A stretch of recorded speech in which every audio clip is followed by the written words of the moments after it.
اور کون سے لوگ ہوں گے وہ عزیز طلب؟ Are you listening? ہاں جی. ایک، جی استاد محترم۔ جی، ایک تو اگر عذاب العلیم ان جی کے جی۔ لیے دردناک عذاب ہوگا. شیخ زانن، ایک تو بوڑھا بدکار، بڑی عمر کا ہے، بوڑھا ہے لیکن وہ برائی کرتا ہے. وہ مالک ان کذاب، اور ایک بادشاہ جھوٹا، جھوٹا بادشاہ. وہ عائل مستقبر، اور ایک تیسرا کنگال متکبر، فقیر متکبر. تو یہ آپ جان ہی لیا ہوگا آپ نے کہ یہ کیوں زیادہ دوسروں عام لوگوں کی نسبت زیادہ مجرم ہوں گے. اگرچہ یہ ساری صفتیں سب کے لیے یہ جو ہیں وہ باعث آر بھی ہیں اور گناہ بھی ہیں اور سوا اور سزا مستوجب سزا بھی ہیں. لیکن یہ ہے کہ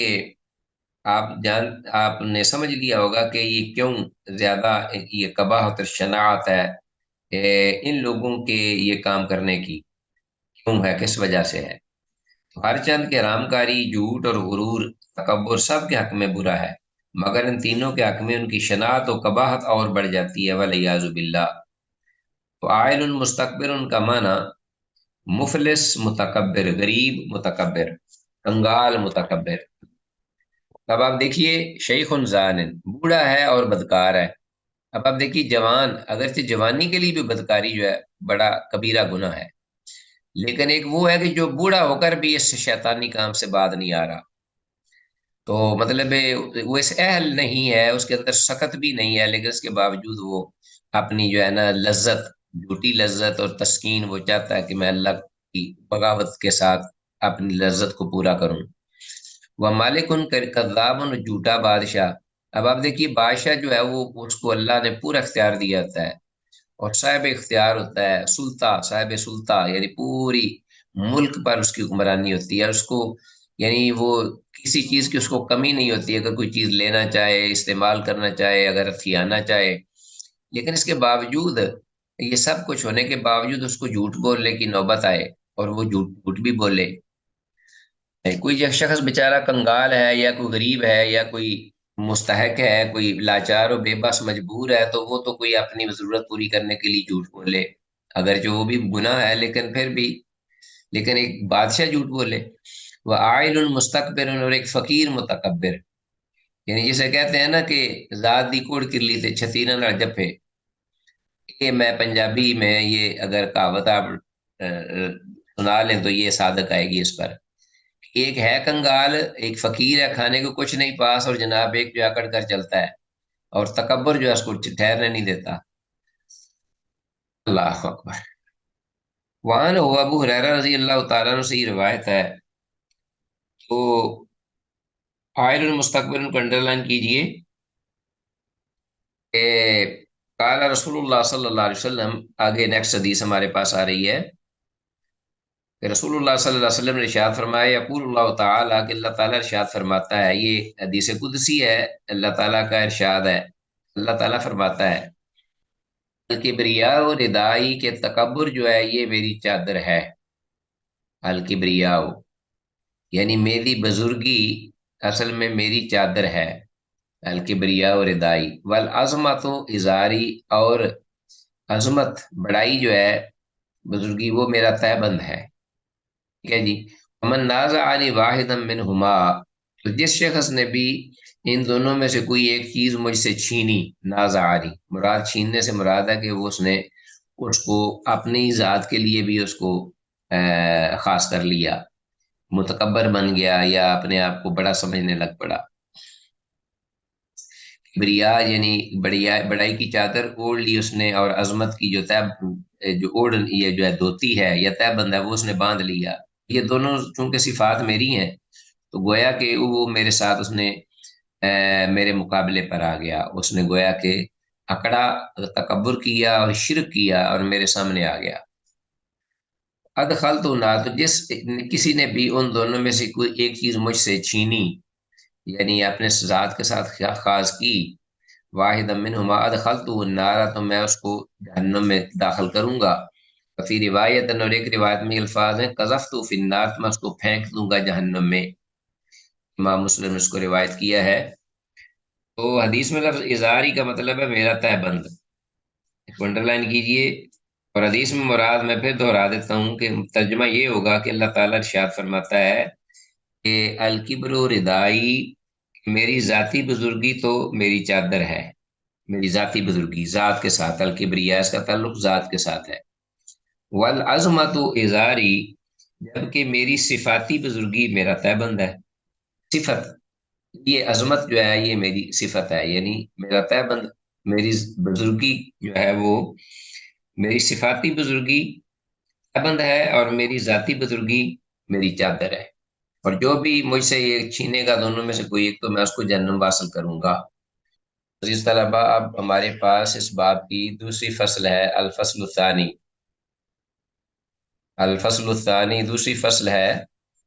اور اس میں پہلی حدیث آئی ہے 5111، وان سلمہ بن الاقوع رضی اللہ تعالیٰ عنہ،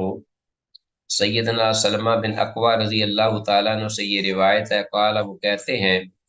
قال رسول اللہ صلی اللہ علیہ وسلم، کہ اللہ کے رسول صلی اللہ علیہ وسلم نے ارشاد فرمایا، لا یزال الرجل یذهب بنفسه، ہمیشہ رہتا ہے آدمی اپنے آپ کو بڑھاتا، اپنے آپ کو اونچا بلند کرتا، اپنے آپ کو بڑا سمجھتا، ہمیشہ رہتا ہے یذهب بنفسه، حتی یکتب فی الجبارین، یہاں تک کہ وہ لکھا جاتا ہے جبارین، یعنی وہ جو ظالم ہوتے ہیں، جبر کرنے والے، ظلم و زیادتی کرنے والے، جبارین، یصیب ما اصابہم، تو وہ اس کو، یعنی یصیب تو سے وہی چیز پہنچے گی سزا میں، ما اصابہم، جو ان متکبرین یا زیادتی اور ظلم کرنے والے لوگوں کو جو کچھ پہنچا، جو کچھ پہنچتا ہے وہ بھی اسے بھی یہ چیز پہنچے گی۔ جب وہ لکھا جاتا ہے جبارین میں تو ان کی سزائی سے بھی وہی سزا ملے گی۔ رواه ترمذی، اسے امام ترمذی نے روایت کیا ہے۔ تو گویا جبارین کا اور اس شخص کا جو اپنے آپ کو اپنا بابر کراتا ہے بڑا، یا اپنا دوسروں سے ہر معاملے میں اچھا اپنے آپ کو سمجھتا ہے، تو اسے اپنا غرور اور تکبر بھی ہوتا ہے اپنے اپنے پر، اور اپنا اوور کانفیڈنٹ بھی ہوتا ہے، تو وہ جبارین میں لکھا جاتا ہے، تو پھر ان کی اور اس کی ان کی اور اس کی سزا جو ہے وہ ایک جیسی ہے، ولیعذ باللہ۔ روایت ترمذی سے امام ترمذی نے روایت کیا ہے، لیکن دیکھتے ہیں حدیث، حدیث کی سند جو ہے ضعیف ہے، اس حدیث کی سند کمزور صحیح نہیں ہے، اس لیے کہ سند میں راوی عمر بن راشد ضعیف راوی موجود ہے، عمر بن راشد، اور الفاظ یذهب بنفسه ہی، اس کو انڈر لائن کیجئے، الفاظ کو، جیسا کہ میں نے کہا کہ اپنے نفس کو، اصل میں معنی اس کا جو لفظی معنی ہے وہ تو یہ ہے یذهب بنفسه ہی، کہ وہ اپنے آپ کو اپنے نفس کو کھینچتا ہے، بڑھاتا ہے، باور کراتا ہے اونچا دوسروں سے، اپنے آپ کو ہمیشہ بلند اور معزز خیال کرتا، اور نفس پرور بھی رہتا ہے، اور ایسی صفات یا ایسا رویہ یا طرز عمل انسان کو بہت زیادہ ذلیل کرتی ہیں، اور معاشرے میں اکثر لوگ ایسے شخص سے ناراض ہی رہتے ہیں، اس سے بچتے ہیں۔ اللہ اکبر، ولیعذ باللہ۔ حدیث بہرحال ضعیف ہے۔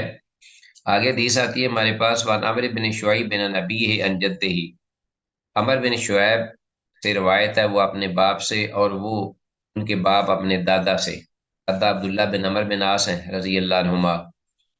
وہ رسول اللہ صلی اللہ علیہ وسلم سے روایت بیان کرتے ہیں، قال، کہ آپ نے فرمایا، یوشر المتکبرون، اکٹھے کیے جائیں گے تکبر کرنے والے لوگ، امثال الذر یوم القیامہ، قیامت کے دن چیونٹیوں کی مانند، چیونٹیوں کی مانند متکبر جو ہیں، تکبر کرنے والے، انہیں اکٹھا کیا جائے گا، فی صور الرجال، شکلیں ان کی جو ہیں وہ مردوں جیسی ہوں گی، مردوں کی صورتوں میں، شکلوں میں، یغشاہم الذل من کل مکان، ہر جگہ سے ان ذلت جو ہے وہ ان کو ان پر چھائی ہوگی، یغشاہم چھائی ہوئی ہوگی یا ڈانپے ہوئے ہوگی ان کو ذلت، الذل من کل مکان، ہر جگہ سے، یساقون الی سجن فی جہنم، اور ان کو ہانکا جائے گا، کھینچا جائے گا جہنم میں ایک قید خانے کی جانب، جہنم میں موجود ایک قید خانے کی جانب یسمى بولس،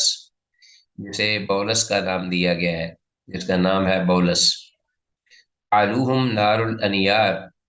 کہ اس پر جب وہ جہنم میں بولس جگہ میں وہ جب قید کر دیے جائیں گے تو تعلوہم نار الانیار، تو آگوں کی آگ، آگوں کی بڑی آگ جو ہے وہ ان پر آ جائے گی، ان پر بلند ہوگی، تعلوہم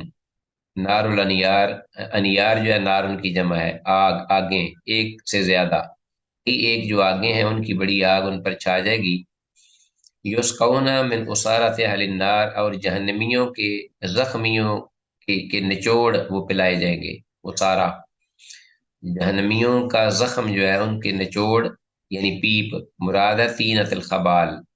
یعنی آگے اس کی وضاحت بھی ہے، یسقون من اسارت اہل النار طینۃ الخبال، طینۃ الخبال یہ جہنمیوں کے زخموں کی پیپ جو ہے یعنی ان کا نچوڑ انہیں پلایا جائے گا، والیاذ باللہ۔ روایت ترمذی سے امام ترمذی نے روایت کیا ہے اس حدیث کو۔ یہ حدیث جو ہے یہ اس کی سند بھی حسن ہے یعنی صحیح ہے، اور حدیث میں لفظ بولس، اس کو انڈر لائن کیجئے، جہنم میں متکبر لوگوں کے لیے تیار کی گئی جیل یا جیل خانہ، اور لفظ طینۃ الخبال سے مراد جہنمیوں کے زخموں کی پیپ اور زرد رنگ کا پانی ہے، وہ بھی زرد ہی ہوتا ہے، لہذا بہرحال تکبر جو ہے اس کی سزا بیان ہوئی ہے، اور متکبرین کی سزا اس حدیث میں موجود ہے، والیاذ باللہ۔ شیطان نے بھی تکبر کیا تھا جس کی وجہ سے اس پر اللہ کی لعنت پڑی، اور پھر تکبر پر اس کی ڈٹائی بھی تھی ساتھ، استکبر وکان من الکافرین، ابا واستکبر، انکار بھی کیا اور تکبر بھی کیا، دو کام ملا دیے۔ وان عطیہ بن عروہ السعدی، عطیہ بن عروہ سعدی جو ہے رضی اللہ تعالیٰ عنہ سے یہ روایت ہے، قال وہ کہتے ہیں، قال رسول اللہ صلی اللہ علیہ وسلم، کہ اللہ کے رسول صلی اللہ علیہ وسلم نے ارشاد فرمایا، ان الغضب من الشیطان، ہے کہ یہ بے شک جو غصہ ہوتا ہے وہ شیطان کی جانب سے ہوتا ہے۔ غصہ جو ہے یہ کس کی جانب سے ہے؟ بولیے، شیطان کی جانب سے۔ وَإِنَّ الشَّيْطَانَ خُلِقَ مِنَ النَّارِ، اور بے شک شیطان جو ہے یہ پیدا کیا گیا ہے جہنم، آگ سے، شیطان کو آگ سے پیدا کیا گیا۔ وَإِنَّمَا يُطْفَأُ النَّارُ بِالْمَاءِ، اور جو آگ ہے وہ پانی سے ہی بجھائی جاتی ہے۔ وَإِنَّمَا يُطْفَأُ النَّارُ بِالْمَاءِ، ہاں جی، وہ فَإِذَا غَضِبَ أَحَدُكُمْ، اور جب تم میں سے کوئی یہ غصے میں آ جائے، فَلْيَتَوَضَّأْ، تو اسے چاہیے کہ وہ وضو کرے، یعنی پانی کے ساتھ وضو، نماز کا وضو کرے۔ رواه ابو داود، ایسی امام ابو داود نے روایت کیا تھا اس حدیث کو۔ تو یہ حدیث جو ہے اس کو بعض اہل علم تو کہتے ہیں کہ یہ ضعیف ہے، لیکن ضعف کس لیے ہے اللہ عالم، جبکہ بعض دیگر اہل علم نے اس کی اسناد کو حسن بھی قرار دیا ہے، ٹھیک ہو گیا۔ تو بہرحال اس کا حدیث کا جو علم ہے حقیقی وہ اللہ ہی جانتا ہے، اللہ کی طرف ہم ریفر کرتے ہیں۔ تو دیگر روایات میں بھی اور اس روایت میں بھی غصہ دور کرنے کا مجرب اور نبوی نسخہ موجود ہوا، بیان ہوا ہے، ذکر ہوا ہے۔ اس کے علاوہ ٹھنڈا پانی پینے سے بھی غصہ دور ہو جاتا ہے، اور یہ تجربہ ہے، تجربہ اس پر گواہ ہے۔ غصہ آنے پر پہلے انسان جو ہے اسے ٹھنڈا کرنے کی خاطر تعوذ بھی پڑھ لے، یعنی اعوذ باللہ من الشیطان الرجیم، یہ بھی پڑھے، کیونکہ اس کا پڑھنا بھی صحیح حدیث سے ثابت ہے، اعوذ باللہ من الشیطان الرجیم، کیونکہ یہ شیطانی ایک کھیل ہے، شیطان کی طرف سے ہے یہ، سب سے پہلے اللہ کی پناہ طلب کرنی چاہیے مردود شیطان سے۔ اگر پھر بھی یہ غصہ ٹھنڈا نہ ہو تو آدمی اٹھے اور وضو کرے، اور وضو کرنے کے بعد اگر 2 رکعت نفل پڑھ لے اس کے بعد تو نور علی نور ہو جائے گا، اللہ تعالیٰ ولی التوفیق۔ تو غصہ کرنے کا یہ طریقہ ہے، انسان غصے سے پہلے تو بچے، کیونکہ جیسا کہ حدیث میں شروع میں ہم نے پڑھا ہے کہ جو بہادر اور جنگجو اصل جو جوان مرد ہے وہ ہے جو کہ غصے پر قابو پا لے، اور اگر نہ قابو پایا جا سک رہا ہو تو پھر یہ کرے آگے حدیث میں آ رہا ہے کہ اگر کھڑا ہے تو بیٹھ جائے، بیٹھا ہے تو لیٹ جائے۔ تو یہ ساری صورتیں ہیں غصے کو ختم کرنے کے لیے، جیسا کہ غالباً امام ابن القیم رحمہ اللہ نے یہ بات فرمائی ہے کہ آدمی پر شیطان حاوی ہوتا ہے آسانی سے، وہ چار مواقع ہیں، چار موقع ہیں جس پر، جن کے ہوتے ہوئے شیطان آسانی سے انسان پر حملہ آور ہوتا ہے اور اپنے مقاصد پورے کرواتا ہے۔ لہذا اور ان میں سے ایک انہوں نے یہ بات فرمائی کہ ایک تو انسان جب انتہا درجے کا اپنا غصے میں ہو تو اس وقت بھی بڑا ایزیلی انسان جو ہے اس پر شیطان حاوی ہو جاتا ہے اور اسے اپنے مرضی کے کام کروا لیتا ہے۔ اور غصے کو پیدا کرنے کا اصل بڑا جو ذریعہ اور سبب ہے وہ بھی شیطانی عمل ہوتا ہے، شیطان کا وسوسہ یا اس کو انگیخت دلانا، ابھارنا۔ تو اس لیے تعوذ جو ہے اس کو بڑی اس میں اپنا عمل دخل ہے اس غصے کو دور کرنے میں۔ آگے ہمارے پاس حدیث 5114، ابو ذر عن ابی ذر ابو ذر غفاری رضی اللہ تعالیٰ عنہ سے یہ روایت ہے ان رسول اللہ صلی اللہ علیہ وسلم قال، کہ بے شک رسول اللہ صلی اللہ علیہ وسلم نے ارشاد فرمایا، قال اذا غاضب احدکم، جب کوئی تم میں سے غصے میں آ جائے، وہ قائم سال میں کہ وہ کھڑا ہو، فلیجلس، اسے چاہیے کہ وہ بیٹھ جائے، ان ذهب عنه الغضب، تو اگر تو غصہ اس سے چلا جائے بیٹھنے سے